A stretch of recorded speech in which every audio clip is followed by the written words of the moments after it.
Buenas, bienvenidos a un nuevo Foro Hermes, un debate nuevamente con el bloque y con el Partido Popular, con Carmela, con Julio y Carmela, y otra vez la ausencia del Partido Socialista. Sabemos que la cobardía de Abel Caballero se va extendiendo y va creciendo.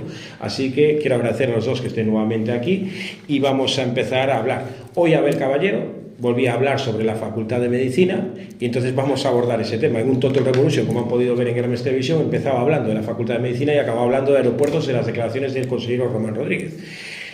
El tema es darle a la asunta, como le digo yo siempre, buscar el pretexto. Entonces, quiero saber la opinión que tenéis sobre la Facultad de Medicina, porque es una de las cosas que se está tratando ahora. Julio, que tú vas, por lo que te le toca a Julio, más directamente, Julio.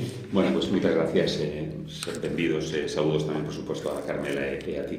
Bueno, a ver, este é un debate moi bello, tamén cíclico, cada certo tempo. É certo que máis a Coruña que Vigo surde esta demanda, non? Teño que decir que, en xeral, no ámbito sanitario de Vigo, esta demanda non é algo que se manexe todos os días nos hospitales galegos, nos hospitales, neste caso de Vigo, e creo que na Coruña de xeito xeral tampouco, pero é certo que de vez en cando, como digo, aparece, non?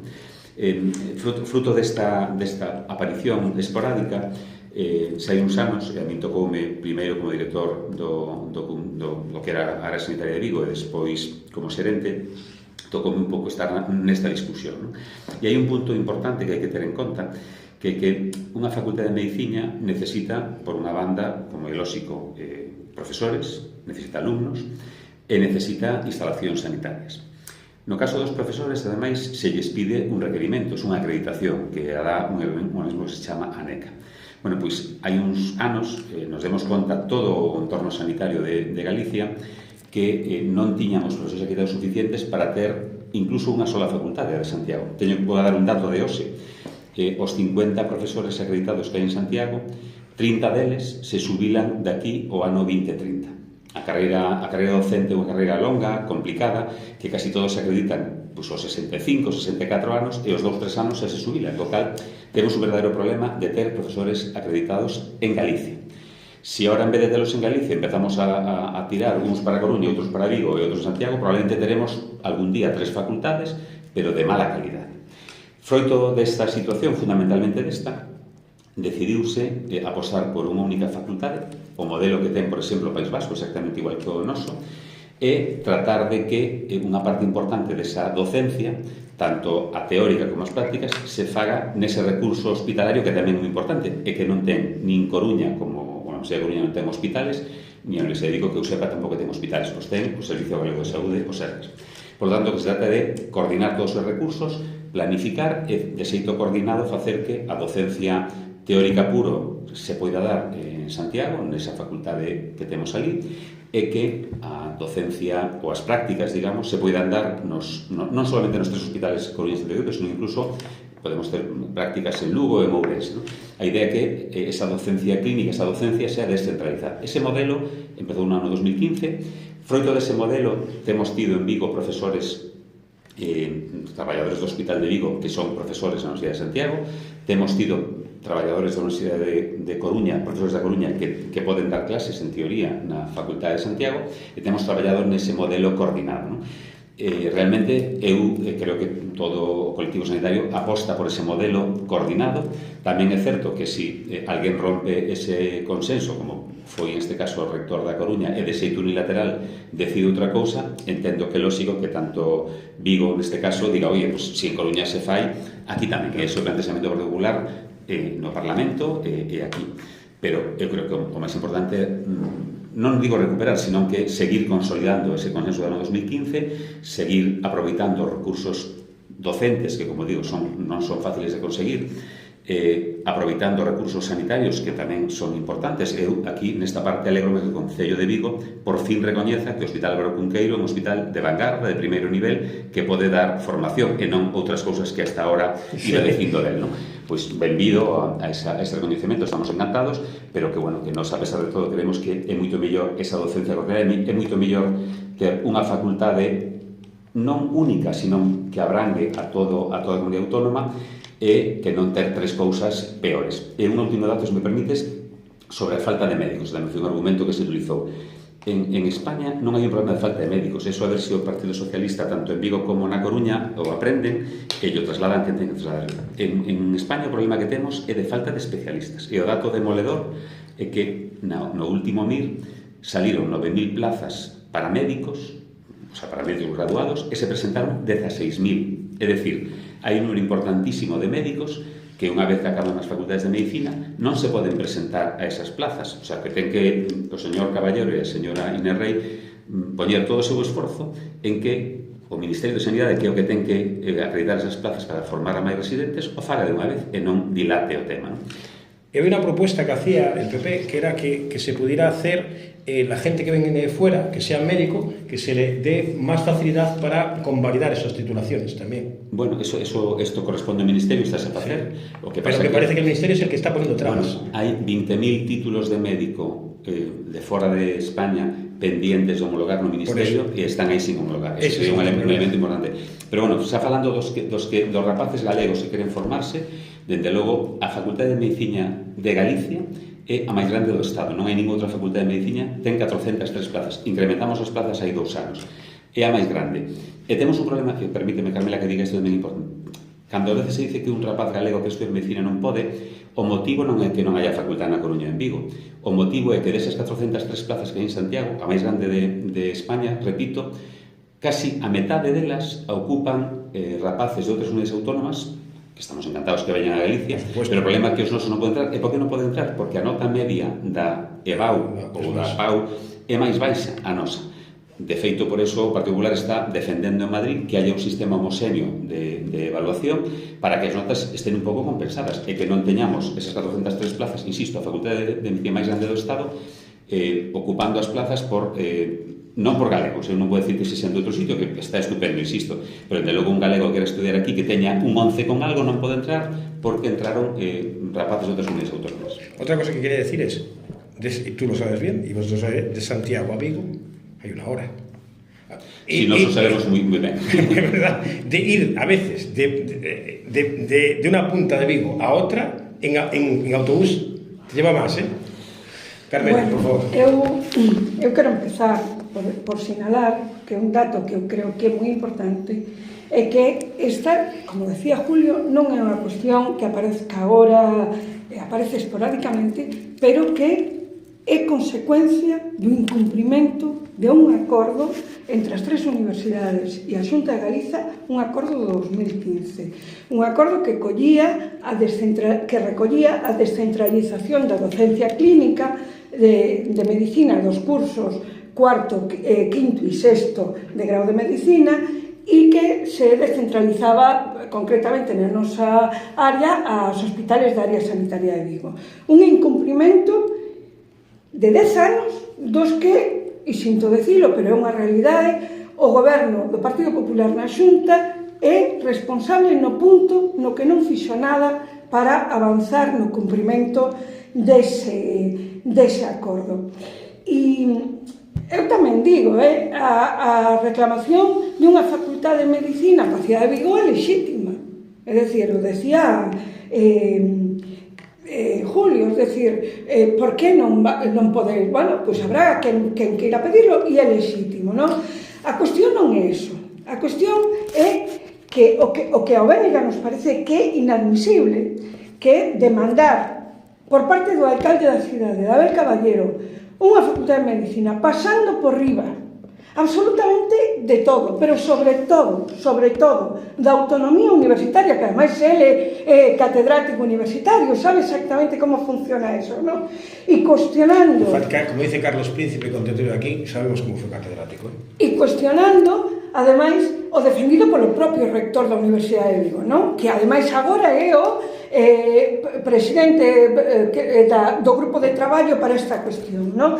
Entón, o que non cabe duda é que hai que sentarse e ver como afrontar esta cuestión, ¿no? E tampouco cabe ninguna dúbida de que é necesario avanzar ou empezar outra vez nesa revisión do mapa de titulacións no noso país, na Galiza, ¿no? E dentro desa revisión do mapa de titulacións, ten que estar a ampliación das prazas para a medicina, porque nós aí sí que non concordamos co que dice o Partido Popular, non? Decía Julio que sobran médicos e acabamos de decir que temos un problema porque 20.000 médicos que veñen de fora non teñen recoñecida a titulación. É dicir, sabemos que hai un problema de médicos. Podemos decir que non todos pasan el MIR, que hai un problema con os MIR. Hai un problema de especialistas, non de médicos. Bueno, hai un problema de médicos e ademais hai un problema que tú sabes que se vai a agravar nos próximos anos. Porque os datos son que a metade do personal médico da actualidade vai se xubilar en 10 anos. E dese, ten máis de 55, a metade ten máis de 55 anos, e desos, o 30% se xubila en 10 anos. É dicir, é un problema que se vai a agravar. A falta de profesionais se vai a agravar en 10 anos. E aí temos que afrontalo. E a única forma de afrontalo é preparar máis facultativos, ter máis facultativos preparados. E outro dato que é incuestionable é que todos os anos hai 3.000 mozos e mozas que solicitan entrar a estudar medicina na Facultade de Santiago, dos que só entran 403, como tú dices. Es decir, temos 2.600 mozos e mozas, galegos e non galegos. Non vamos aí non falamos das solicitudes para a facultade que quedan fora.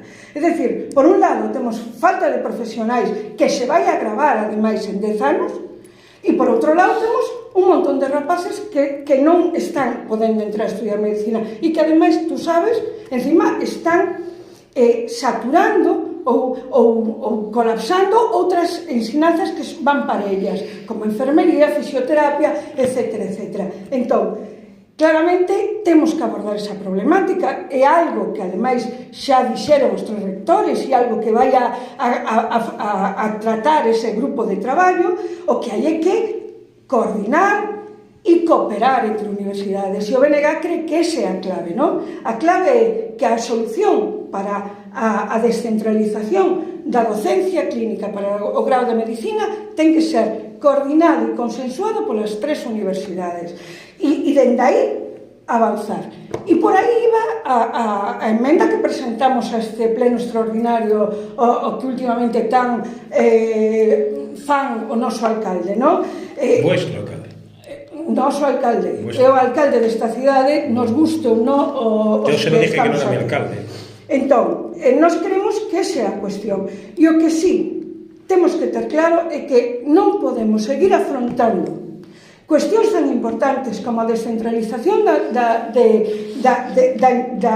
Facultade de Medicina ou dos estudos de medicina, como o sistema aeroportuario, como cualquier outra cuestión na que a nosa cidade ten que estar implicada, enfrontándonos e con localismos inútiles.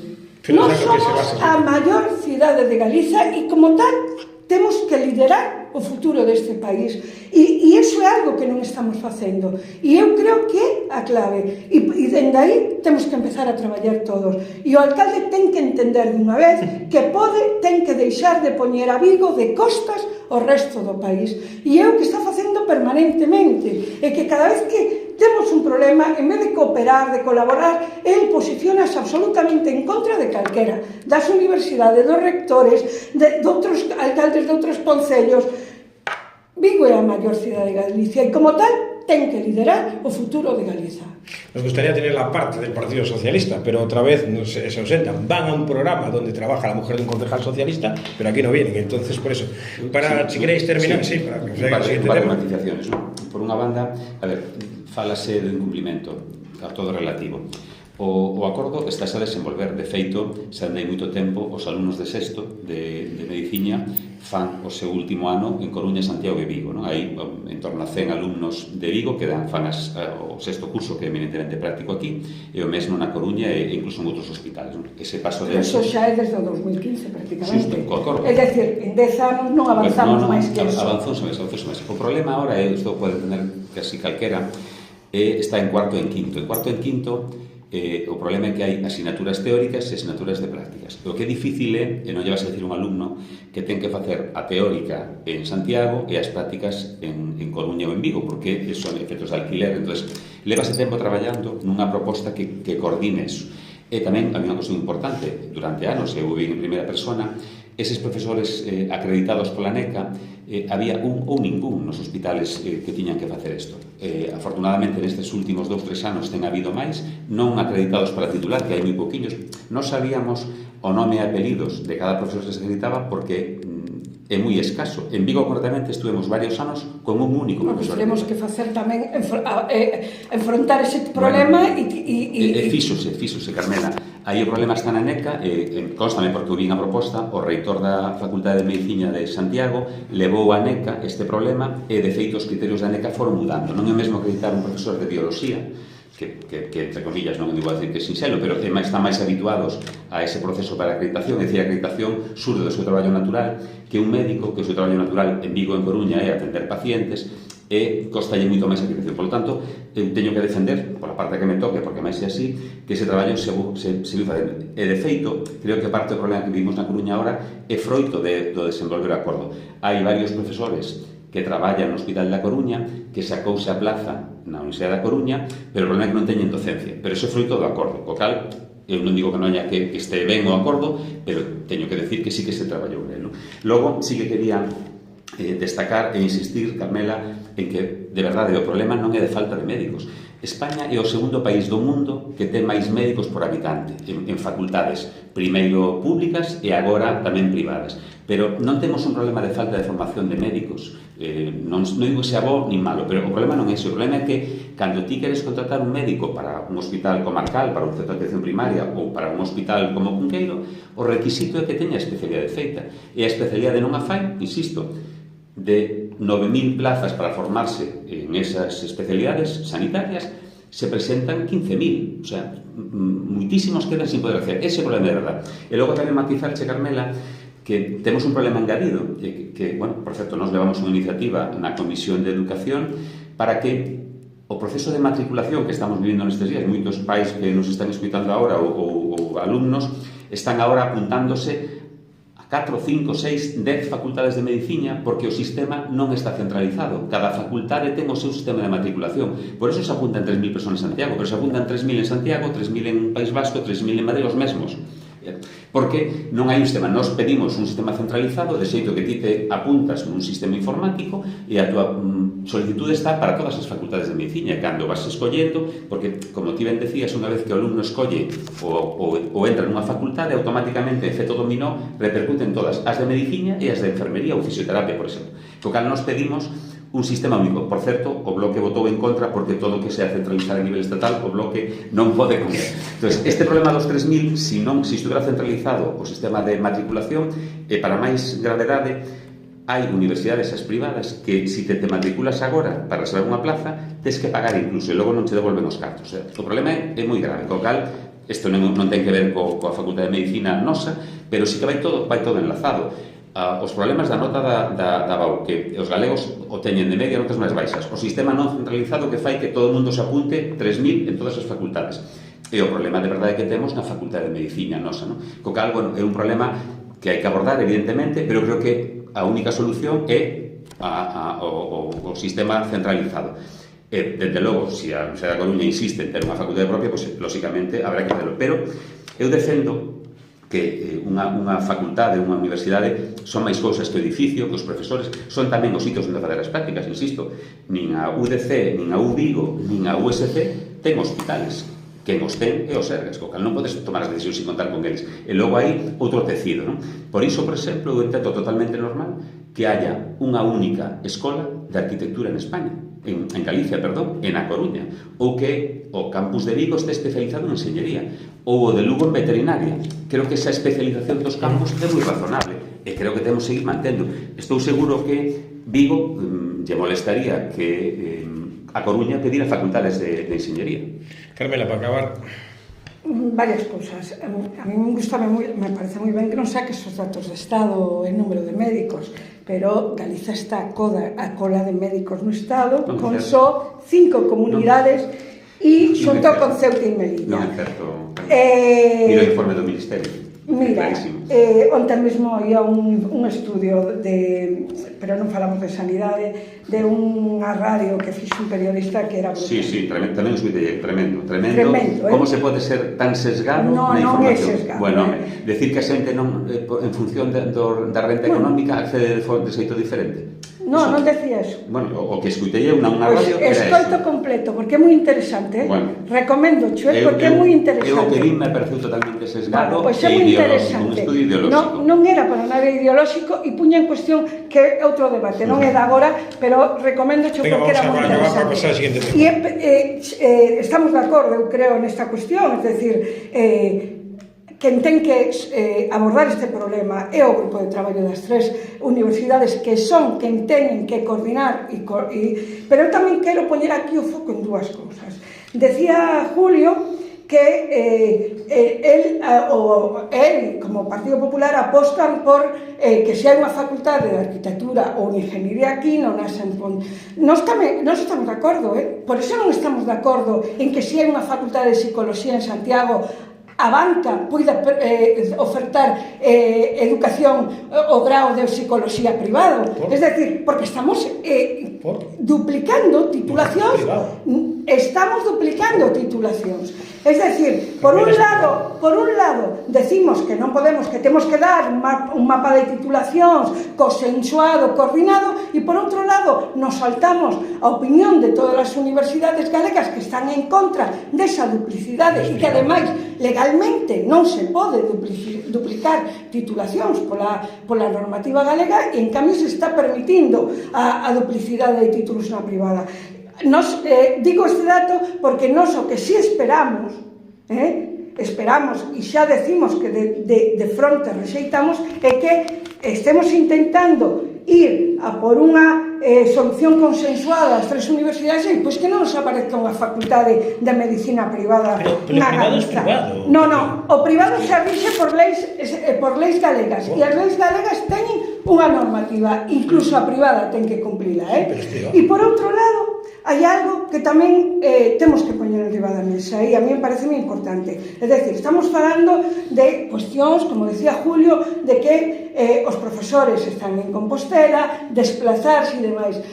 As universidades galegas teñen un problema que xa temos tratado en varias ocasións no Parlamento de infrafinanciación. E hai que avanzar cara a incrementar a financiación das universidades. Non podemos seguir con unhas universidades sen recursos que non poden, porque tampouco sería tan complicado que un profesor de Compostela, co pago de dietas, coas consecuencias, é dicir, estamos falando de que hai cidades na que hai desplazamentos moito maiores que de Compostela. Hai profesores de Vigo, do hospital que están indo a dar clase a Santiago. Estou dicindo, é dicir, temos que afrontar que para esa revisión do mapa de titulacións na que estamos prácticamente todos de acordo hai que poñer diñeiro encima da mesa e a Xunta de Galiza ten que poñer máis recursos para as universidades galegas. A Xunta é o maior financiador da universidade. Hombre, é pública e ten as competencias. É o maior financiador porque, entre comiñas, é dela. É unha competencia. Yo estoy de acuerdo que cierren la televisión de Galicia y la televisión española y ya verás que con eso gastamos más en medicina. Pero las dos, yo lo resumo a Mesco. Vamos a hablar, la ministra ha estado hoy y ayer estuvo aquí. Tú llevabas al Parlamento una ponencia sobre el río Miño.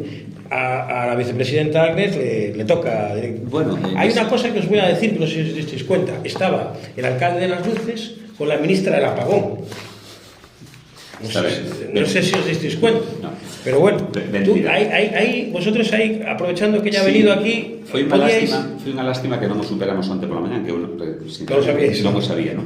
No, digo porque na PNL que presentamos outro día, na que o Bloque xa estuvo, e votou a favor o Partido Socialista, o principal punto, a primeira reivindicación, que non é nin siquiera do Partido Popular, sino que de todos os alcaldes do territorio nacional do Río Miño, é unha reunión coa ministra. Fíjate ti que cousa máis difícil de conseguir, non? Yo pediron a Teresa Rivera, que non ya deu, e yo piden agora. E yo piden porque hai un grito de auxilio do Río Miño, non? Eu decía do Pai Miño, que como o chaman ali.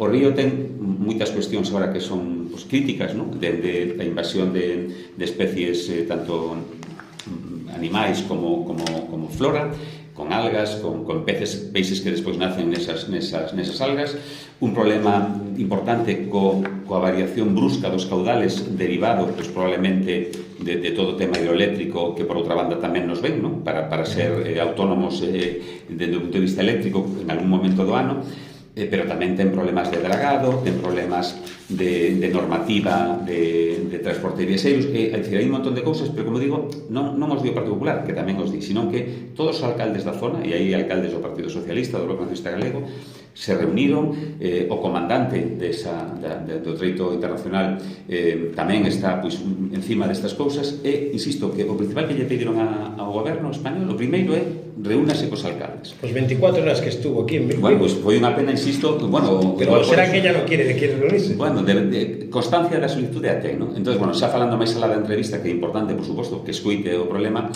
hai que abordar os problemas do Río Miño, a ver, non é un, son moitos, agora numerei algúns deles, e a verdade que, bueno, nos agradecemos poder debatir isto no Parlamento, debatiuse tamén no Senado, vaise debatir no Congreso, e estáse debatindo estes días en todos os concellos. Insisto, concellos que claramente apoian estas reinvencións. Creo que temos que aproveitar esta circunstancia de estar prácticamente unidos todos, polo menos, ainda que non fora no Parlamento antes, sí que estamos os alcaldes unidos, e facer que este grito de auxilio polo Pai Miño se convirta en algo máis concreto que, bueno, outro día escutábamos o presidente da Confederación Hidrográfica Miño Sil contestarlle a senadora do Bloque a ver si ahora con un POCTEC, os POCTEC son os proxectos de colaboración transfronteriza España-Portugal, a ver si con un POCTEC conseguimos, estamos falando de cousas moito máis serias, non? Aí a Confederación ten que poñerse tamén en serio, e a verdade é que creo que é o momento de traballar conjuntamente, non?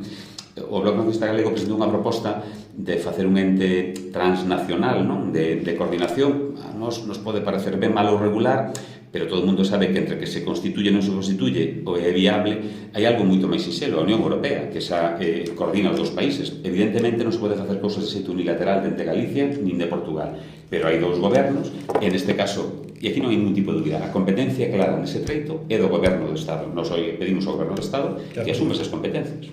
Carmela, vos non que xa subistis? Non, nos abstuvimos por cuestións que nas que o Partido Popular non está de acordo con nós e nós non estamos. Nós creemos que, en primeiro lugar, bueno, non inmediato, pero temos que ter as competencias sobre os ríos Miño e Sil, non? Son ríos galegos, a realidade galega e a fronteira Galiza-Portugal non ten absolutamente nada que ver con prácticamente ninguna fronteira na Unión Europea. O movimento que ten a fronteira, a dinámica da fronteira Galiza-Portugal é paradigmática, non hai absolutamente ningún outro sitio que exista esa interrelación. Entón, nos consideramos que... Non sira Andorra con Cataluña, Non, nin siquiera Andorra con Cataluña ten a mobilidade, e hai estudos, non é algo, e Julio sabe, non é algo que estemos falando de memoria, hai estudios que indican, e máis, a fronteira, quero recordar que non fai tanto, estivemos nunha pandemia, e a fronteira que máis problemas tivo e que máis grito de auxilio pediu a hora de mobilidade foi a fronteira entre Galicia e Portugal. Por qué? É moi permeable, é dicir, non existe a fronteira como tal. Teño que decir que é unha permeable moi local. A mellor, dende Vigo non vas ao Porto, porque non hai, pero, sin embargo, entre dous povos que están enfrente hai unha conexión. Claro, por exemplo, efectos de traballo. É dicir, de traballo, de comercio, etcétera, etcétera. Son unha fronteira que é paradigmática e, como tal, require de actuacións máis cercanas, non? E nese aspecto nós creemos que temos que reclamar as competencias sobre ese tramo e ten que ser Galiza quen ordene, con todos esos problemas que ten, nos que aí estamos de acordo. 100% de acordo. E despois, nós, no inmediato, o que creemos é que tanto o goberno do Estado como o goberno portugués teñen que poñerse a coordinar unha estrategia integral para a rexeneración do tramo internacional do Río Miño. E iso ten que ser no inmediato. Estáis de acordo? Nese punto estamos totalmente de acordo. Nós non votamos en contra. Non hai discrepancias. Cando alguén se abstén, non sei se os nosos ouvintes o saben, é porque... Televidentes, perdón. É porque hai matices que eu estou de acordo con uns puntos, pero con outros non. Entonces, basicamente eso. E despois, eu creo que hai que actuar en cuestións moi cercanas, que aí é onde nos creemos que ter as competencias sería moito máis fácil, non? A eliminación de animales e plantas exóticas, o tema dos encoros. Ese é un dos problemas. O BNG consideramos que é un dos graves problemas que ten o río Miño e o río Sil. É dicir, temos un río Miño privatizado. É dicir, son as eléctricas os que deciden cando abren, cando pechan. Non, pero non o decimos nós, o dicen os pescadores da Lamprea, o di cualquera que vive do río Miño. É dicir, que tú estás... Eu fai anos que facía rafting, estaban as empresas de rafting que botaban pestes, porque cando eles tiñan organizado a saída, de repente estaban no medio e abrían as comportas eléctricas. Entonces, vamos a avanzar al siguiente tema. En que o río Miño é un río público e ten que ser a administración galega a que regule e controle o que pasa nese río. Que nós no debate de Estado de Autonomía presentamos unha iniciativa para que o director da Confederación Hidrográfica Miño-Sil, igual que a dos portos do Estado, sexa nomeado pola Xunta de Galicia. Esa proposta fixemos, neste caso votou en contra o Bloque Nacionalista Galego. Confiamos en que sigamos avanzando nesta liña e podamos facer que efectivamente esa autoridade este máis cerca do territorio e que sexa nomeado en Galicia. Eu tamén che digo que nós non creemos que nombrar o presidente da Conferencia de Magistrado. Acabamos de ver o problema do Porto Nodal. É un presidente, remato xa, é un presidente nomeado pola Xunta, pero ao final o que permite eso é que as dúas administracións se lancen dados. Eu creo que o que temos é que ter as competencias no nosas concas hidrográficas. ¿Estáis de acuerdo eso? Vamos a hablar, estamos en junio, casi en julio, ahora estamos con el tema de las guarderías de los niños y tal. Hay las municipales y hay siempre la pelea entre la Xunta y el Concello. Según Caballero, en las municipales se paga todo, en las de aquí y tal.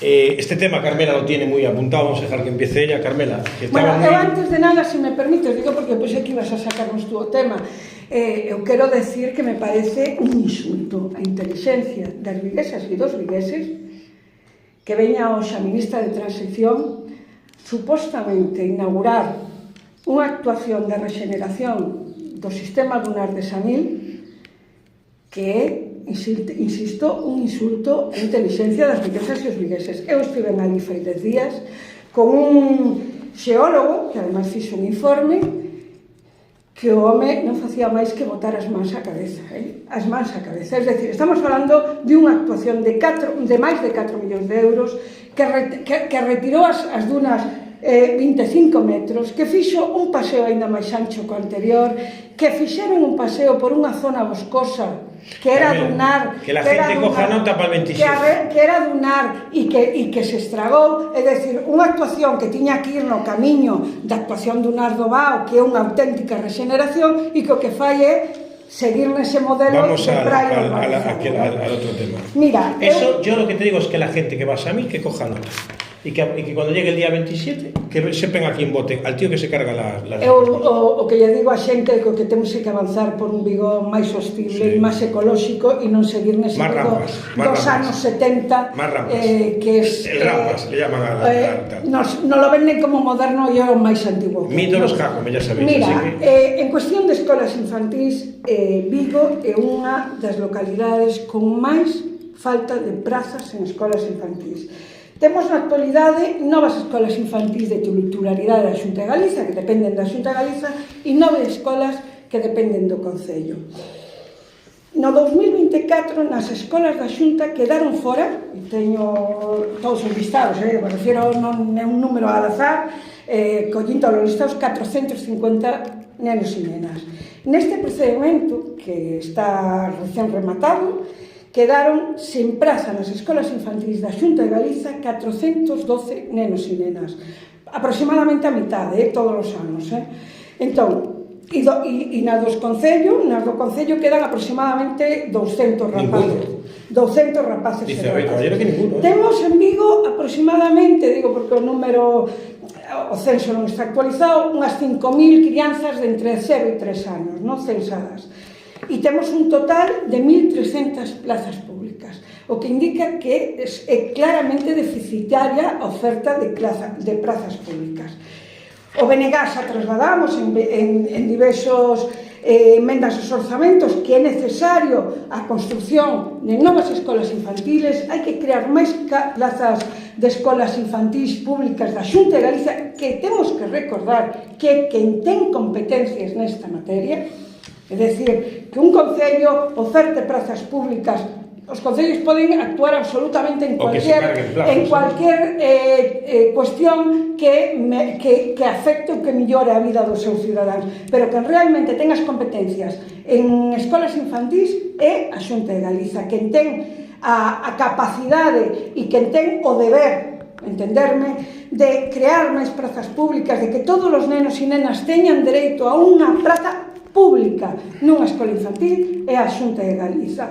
E acabamos de ver como a Xunta de Galicia devolveu 22 millóns de euros de fondos europeos ao Estado que eran destinados a construir novas escolas infantís. Entonces, nós claramente creemos que hai unha deixadez das competencias da Xunta de Galiza, que Vigo non merece que sigan maltratándonos con ese abandono as cuestións máis importantes para as escolas infantís, que ademais temos que ter en conta que, ainda que sempre que falamos de escolas infantís falamos de conciliación, porque é unha ferramenta fundamental para que os pais e as nais poidan conciliar a vida laboral coa vida familiar, non? Pero aparte de eso, un recurso educativo. Por eso nós tamén defendemos que debería estar dentro da Consellería de Educación como un recurso educativo, non?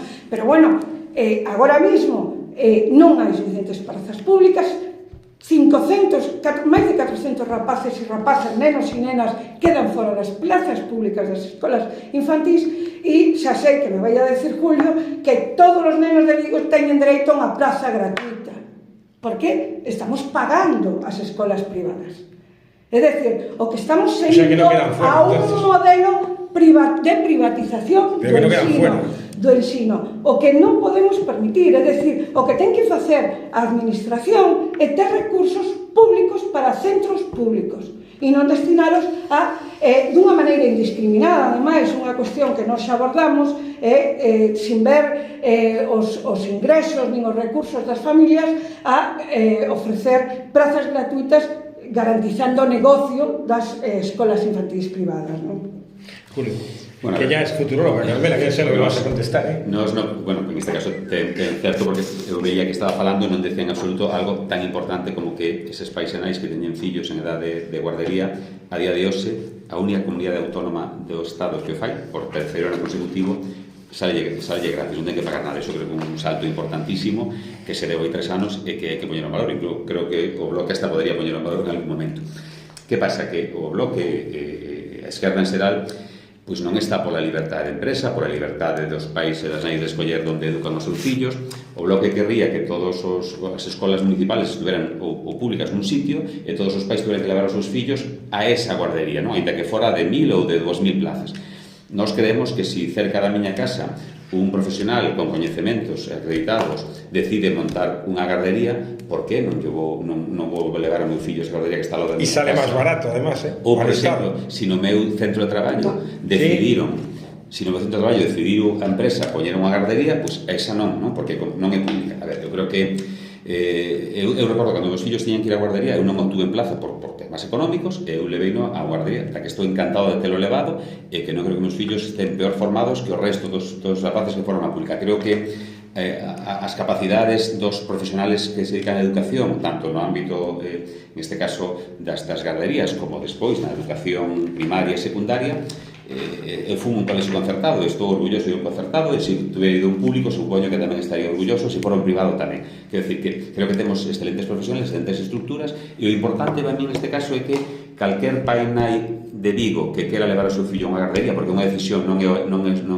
obrigatorio levar os nenos á guardería nesa edad. Se un pai nai decide leválo, sabe que vai ser gratuito, que a Xunta lle vai pagar. Iso creo que é o máis importante, non?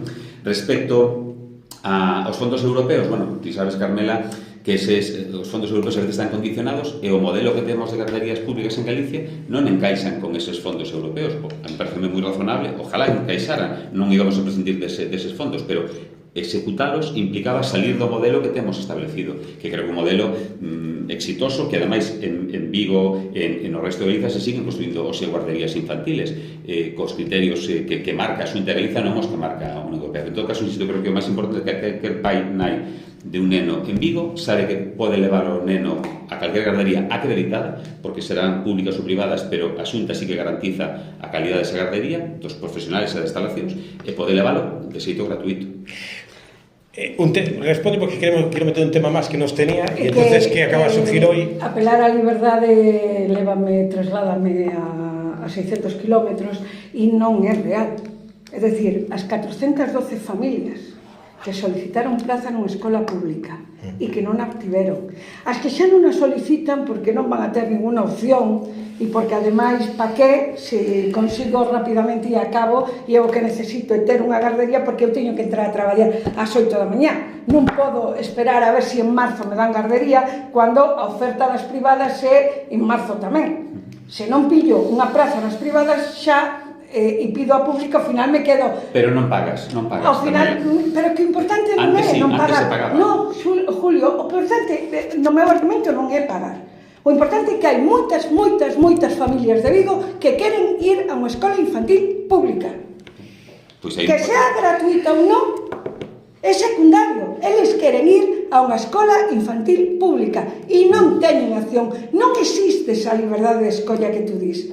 Tú podes escoller ir a unha escola infantil privada, paga, sin problema, es decir, eu mañá podo ir e matricular os meus fillos nunha universidade privada, é a miña liberdade, pero non é a miña liberdade poder ir a unha universidade, por exemplo, vou dicho o caso, antes falábamos, eu podo elexir que o meu fillo vaya a unha universidade de medicina privada, porque pago, pero non podes elexir que o meu fillo vaya a unha universidade pública porque non hai prazas. E o mesmo pasa con estas escolas infantis. Non é certo, non existe liberdade de escolla cando eu o que quero que o meu fillo vaya a unha escola infantil pública e non hai suficientes prazas. Non o temos, Carmela, non hai unha enquisa que diga aos pais si levan a público ou a privada porque eu supoño... 412 querían. Que o piden, pero mellor pídeno porque lle queda cerca da súa casa, igual que nunha privada... Porque queren ir. Bueno, pero mellor hai outra privada ao lado. Igual sí. Vamos a meter un tema que hai en Vigo, nos dos vivís en Vigo, aunque sois diputados. Hoy un diputado, como es Carlos López-Font, al cual tiene miedo a venir aquí, porque yo se lo dije hasta en la calle a él y tal, pero bueno, es mejor estar tomándose algo en una terraza.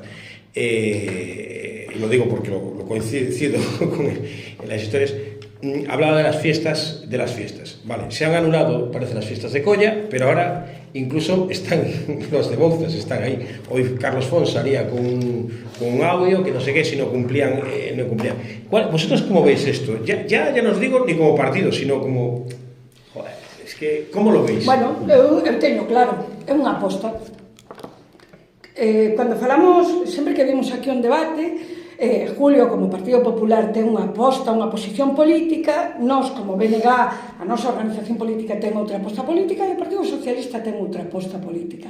E en materia cultural, a aposta cultural do Concello de Vigo é que desaparezca todo o que é do país, todo o que é noso, todo o que é a nosa lingua, todo o que é... No, espera, que vai un meu argumento vai a festas. Es que hoy decía él que se le daba, no sé la cifra, perdonadme, pero decía no sé cuánto dinero, o sea, sonaba entre amenaza, y decir, a ver si estáis tensando la cuerda. No, déjame que acabe un meu argumento. Es decir, cuando tú apostas por grandes concertos, aí a Xunta tamén habría moito que falar desa cuestión, pero bueno, e non apostas polo que é a tradición, polo que son as costumbres, polo que é de aquí, tú telo claro, non pasa nada se non hai festa en Colla, porque a miña posición política é que realmente me dá igual, eu con ter os macroconciertos de Castrelos funcionando, o resto da igual. Pero se basaba en que non había, que el plan non cumplía. Claro, es decir, estamos falando de que non cumplen, según a información que temos, as festas de Colla non cumplen o plan de seguridade porque superan o aforo. E aquí vamos... Más cosas. Bueno, pero unha das cuestións fundamentales... Incluso que no se habían ni descargado, por ejemplo, yo os digo lo que decían, a lo mejor vosotros, claro, venís del Parlamento, que no se habían descargado los de las atracciones, las... No, pero xa renunciaran as atraccións. No, porque non se descargaron ni siquiera... No, mira, é que esa parte xa os de Colla dixeron, bueno, vale, pois vamos a verbena pura e dura, eliminamos as atraccións. Nos di que non pode ser porque el aforo non pode ser controlado. E por outro lado vemos como el señor Abel Caballero sale todos os días, despois dun concerto en Castrelos, falando de que hubo cientos de miles de personas no concerto, superando os 15.000 persoas de aforo que ten Castrelos. Entonces, que pasa? Este ano non vamos a ter concertos en Castrelos según ese criterio. No, se van a anular. No, se van a anular. Él a mí me ha dicho, Caballero a mí me ha dicho, pregunta directa, ¿eso cumplía el plan de autoprotección? Por supuesto, ¿usted qué está insinuando? Eso me lo dijo a mi Caballero. Bueno, entón, é unha aposta clarísima. Eu teño claro, nós estivemos no goberno, o goberno municipal, vamos a ver, acabamos de decirlo coas garderías, tes competencias para asumir cualquier cuestión que sexa no beneficio dos teus cidadáns. Pode incluso asumir parte das cuestións de seguridade, pode poñer máis recursos para solucionar problemas de seguridade. Se realmente tú apostas por unha que unha das festas estrellas, das verbenas estrellas da nosa cidade, o alcalde e toda a corporación pode poñer todos os recursos que sexan necesarios para garantir que a veciñanza de Colla e de todo Vigo, porque as festas de Colla e de Bouzas deixaron de ser festas parroquiais, xa son festas da cidade, para que as verbenas tradicionais de Colla e de Bouzas se realicen. Claramente non é esa aposta de Abel Caballero. Abel Caballero está para outras cousas, para saltarse o aforo en Castrelos, para non apoiar os pequenos grupos que están pedindo a gritos un festival no que poder actuar os rapaces que están saindo agora montando pequenos grupos, etcétera, etcétera. É unha aposta clarísima de ir cargándose todo o que sea galego. Bueno, eu vou coincidir con Carmela nun punto fundamental, é que o programa cultural do Concello de Vigo hai moitos anos que non existe ou se limita a eses grandes concertos, por certo, teloneados por Abel Caballero sistemáticamente, non? máis alá deso, eu sí quisera aproveitar a ocasión para mandarlle unha aperta e un reconhecemento enorme a todas as persoas que dedican horas e horas do seu tempo libre a preparar a festa parroquial, non? Que gratuitamente. Gratuitamente. E pagando moitas veces. Pagando de sopeto. Deso se lle igual. Nos vamos, como que decimos con Carmela moitas veces, en esas festas, en Matamá, en Membride, en Candián, en Cabral, é tremendo o traballo que fan.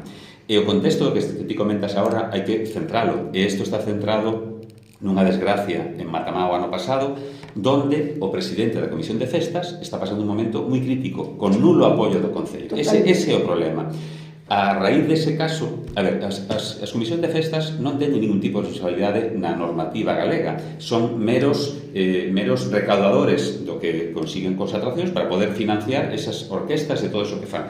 Insisto, un traballo encomiable de todos e cada un deles, do primeiro ata o último.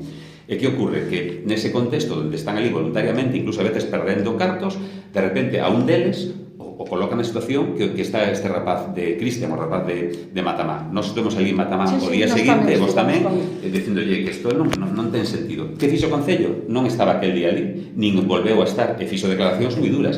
Polo tanto, todo o que está pasando en Colla, o que pode pasar en Bouzas, o que a ver si pasa, no pasou no Nadal e a ver que pasa neste Nadal, é unha actitude de protección do Concello. Nese caso... Perdonad, esto ya pasó en el Marisquiño, cuando se hunde tal, en esa semana querían no dejar poner los chiringuitos aquí en San Roque. O sea, ya a radiografía do que está pasando agora, para desgracia dos vigueses e viguesas e toda esa xente que traballa nas festas, é que o Concello está guardando a roupa polo que poida pasar en Matamá. Creo que é sencillamente eso.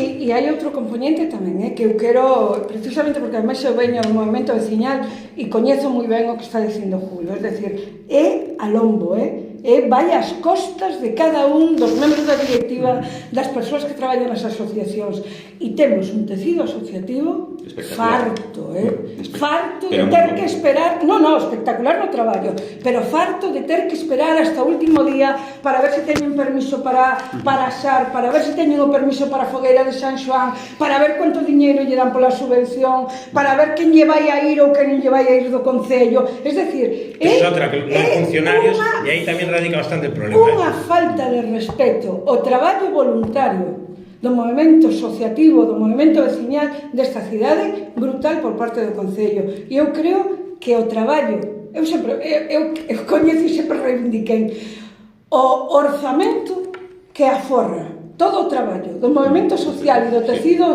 e do movemento veciñal desta cidade, o Concello de Vigo, habría que igual facer un estudo para valoralo, porque son os concelleiros de distrito, son os que trasladan os problemas, son os que resolven os problemas da veciñanza, son os que resolven os problemas da veciñanza. Poderían descontarlle no imposto do que pagamos en Vigo a parte proporcional do que non fai o Concello e así pero encima pagan IBI polos locais, e que arriba incluso pagan IBI polos locais. Como Buqueiro. Bien, estuvo bien el debate. Gracias a los dos por venir, de verdad. Hemos tenido un tiempo ahí que no hemos tenido debate, pero ya están aquí y volverán. Gracias de verdad por estar aquí. Y gracias a todos por vernos. Les esperamos en una nueva edición de Foro Hermes.